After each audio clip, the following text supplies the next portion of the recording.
Oi, gente. No vídeo de hoje nós iremos resolver uma questão do circuito 25 do trabalho da disciplina de Eletricidade Aplicada do semestre 2020.5 da UFRN. Então, segue o vídeo a seguir.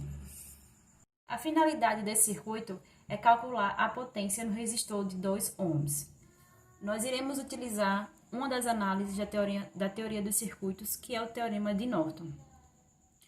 O Teorema de Norton afirma que um circuito linear de dois terminais podem ser substituídos por um circuito equivalente formado por uma fonte de corrente IN, que no caso está em paralelo com o resistor RN. Essa resistência será a resistência de entrada ou equivalente nos terminais quando as fontes independentes forem desligadas. Pronto, está aqui a nossa comprovação da nossa definição, em que você tem uma fonte de corrente e o resistor de Norton, que é o RN. Para isso, nós iremos calcular o mesmo procedimento que foi utilizado na resistência de Thevenin, que no caso será o R de N, que é o R de Norton. E para calcular a sua corrente, nós iremos fazer a relação da tensão de Thevenin sobre a resistência de Thevenin. Para isso, para calcular a nossa potência do resistor de 2 ohms, no final, nós iremos aplicar a fórmula da potência, a qual a potência será a resistência de Thevenin vezes a corrente de Norton ao quadrado. Para isso, nós iremos redesenhar o circuito, desconsiderando a nossa fonte de corrente de 2 amperes. Bom, aqui segue o desenho.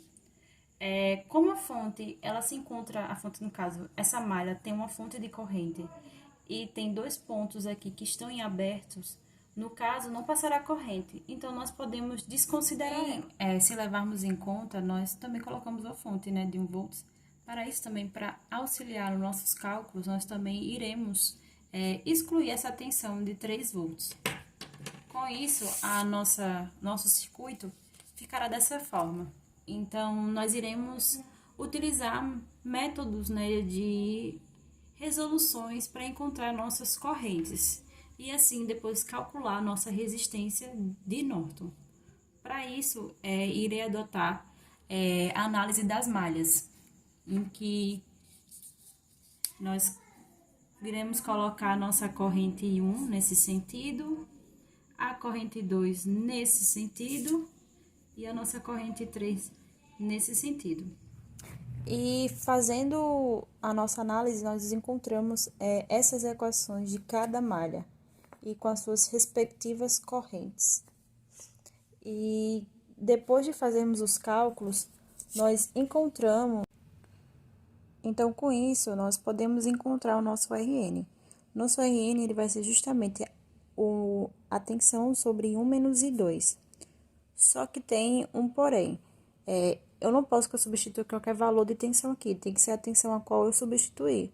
No caso, a tensão de 1 volt sobre a corrente que eu encontrei 1, que é menos 9 quintos, 9 quintos menos 1 ampere. Então, nós encontraremos esse valor de resistência de Norton, a qual nós iremos adotar como 0,357 ohms.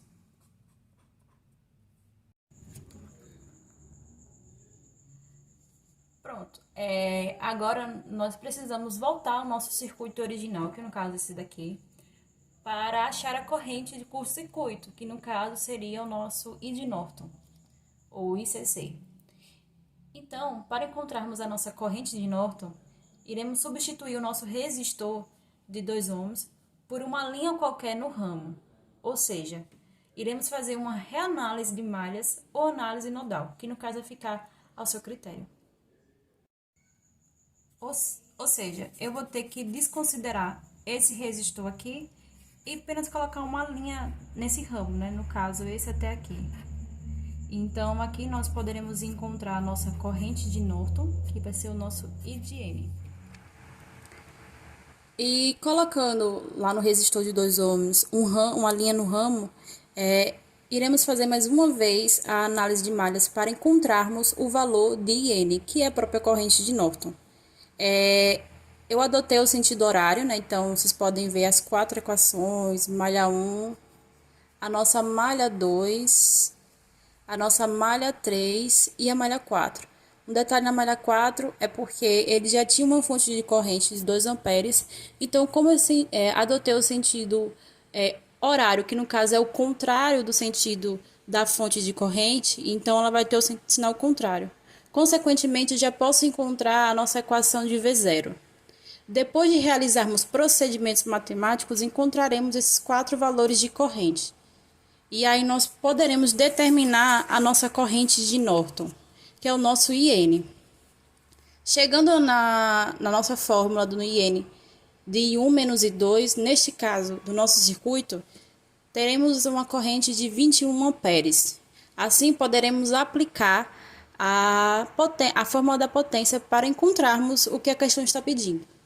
No caso, a nossa resistência de Norton também pode ser a resistência de Thevenin. Com isso, encontraremos o nosso valor da potência no valor de 157,5 watts. Espero que vocês tenham gostado. Curta e compartilhe. Então, tchau, tchau.